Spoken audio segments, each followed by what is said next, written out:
तर नमस्कार मुलांनो, स्वागत आहे तुमचं आपल्या छान अशा YouTube चॅनलवरती, ज्याचं नाव आहे डी-टी एज्युकेशन.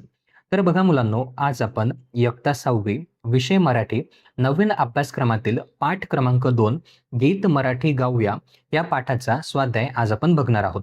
तर बघा, ह्या चॅनलवरती इयत्ता 6वी नवीन अभ्यासक्रमाशी रिलेटेड सर्व व्हिडिओज अपलोड केले जाणार आहेत. त्यामुळे चॅनलवरती नवीन असाल तर चॅनलला आत्ता सबस्क्राईब करा. तर बघा, स्वाध्यायातला पहिला प्रश्न आहे. प्रश्न क्रमांक 1, आकृती पूर्ण करा. प्रश्न आहे, कवितेत आलेल्या संतांची नावे. उत्तर आहे संत ज्ञानेश्वर आणि संत तुकाराम. हा प्रश्न आहे, कवितेत आलेल्या कवींची नावे. बहिणाबाई चौधरी आणि शांता शेळके.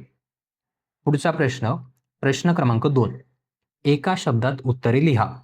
प्रश्न, गीत गाण्यासाठी आवाहन केलेली भाषा. उत्तर आहे मराठी. कवितेतून विश्वाला दिलेली उपमा. उत्तर आहे घर. मराठी शब्द पेरण्यासाठी सुचवलेले शिखर. उत्तर आहे हिमालय. साहित्याची पालखी वाहणारे. उत्तर आहे वारकरी. साहित्याची पालखी नेण्यासाठीची जागा. उत्तर आहे घरोघरी. पुढचा प्रश्न, प्रश्न क्रमांक 3, कवितेतील खालील ओळींचा तुम्हाला समजलेला अर्थ लिहा. प्रश्न, प्रतिभेचे पंख लावून सूर्य नवा होऊया. उत्तर, आपल्या गुणांना व प्रतिभेला वाव देऊन प्रगती करावी आणि समाजात नवीन आदर्श निर्माण करावा. पुढचा प्रश्न, शब्द मराठी पेरूया. उत्तर, मराठी भाषेचा प्रसार करावा, सर्वत्र मराठी बोलावी व मराठी भाषेचे संवर्धन करावे. पुढचा प्रश्न, प्रश्न क्रमांक 4, 2-3 वाक्यात प्रश्नांची उत्तरे लिहा. प्रश्न, संमेलनाच्या सोहळ्याचे आपण वारकरी व्हावे असे कवीला का वाटते? उत्तर, साहित्य संमेलनामुळे मराठी भाषा व साहित्याचा प्रसार होतो, मराठी संस्कृतीची जपणूक होते, म्हणून आपण या सोहळ्याचे वारकरी व्हावे असे वाटते. पुढचा प्रश्न, मराठी भाषेचा अभिमान कवीने कोणत्या शब्दातून व्यक्त केला आहे? उत्तर, माय मराठी लेकरांनो, गीत मराठी गाऊया, शब्द मराठी पेरूया या शब्दातून कवीने मराठी भाषेचा अभिमान व्यक्त केला आहे.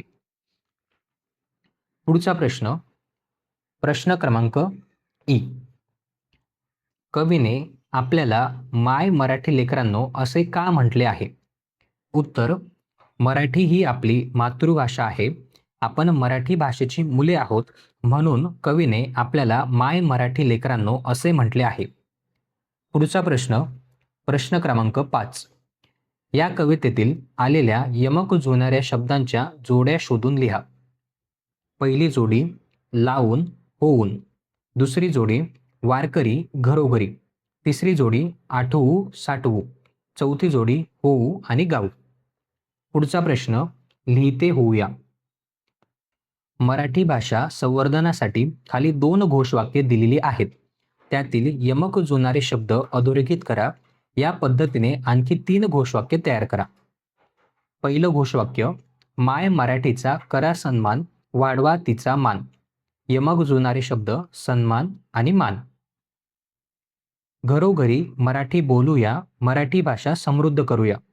यमक जुळणारे शब्द बोलूया आणि करूया. आणखी 3 घोषवाक्य. पहिलं घोषवाक्य, मराठी भाषा जपूया, तिचा गौरव वाढवूया. दुसरं घोषवाक्य, मराठीची गोडी लावूया, सर्वांना मराठी शिकवूया. तिसरं घोषवाक्य, मराठीचा अभिमान बाळगूया, मराठी संस्कृती जपूया. पुढचा प्रश्न, खेळूया शब्दांशी. उदाहरणार्थ, पार म्हणजे पलीकडे, झाडाभोवती बांधण्यासाठी जागा. उदाहरणार्थ, पार, पार म्हणजे पलीकडे, झाडाभोवती बसण्यासाठी बांधलेली जागा.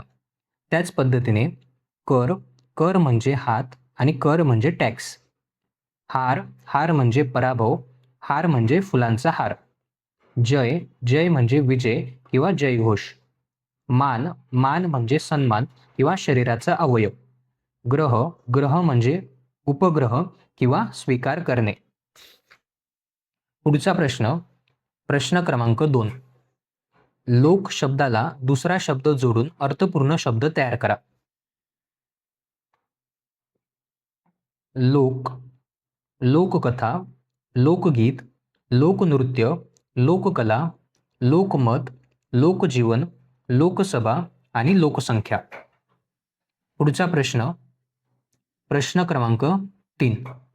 खाली दिलेल्या सर्वनामांचा उपयोग करून वाक्य लिहा. तो रोज शाळेत जातो. कोण, तिकडे कोण उभे आहे? आपण मराठी भाषेचा अभिमान बाळगू. आम्ही मैदानात खेळत आहोत. स्वतः, मी माझे काम स्वतः केले. कोणाचा, हा पेन कोणाचा आहे? तर बघा मुलांनो, हा होता आपला आजचा व्हिडिओ. आजच्या व्हिडिओमध्ये इयत्ता 6वी विषय मराठी नवीन अभ्यासक्रमातील पाठ क्रमांक 9 या पाठाचा स्वाध्याय आज आपण बघितला. जर तुम्हाला आजचा हा व्हिडिओ आवडला असेल तर व्हिडिओला नक्की लाईक करा. जर तुम्ही आपल्या ह्या चॅनलवरती नवीन असाल तर चॅनललाही नक्की सबस्क्राईब करा.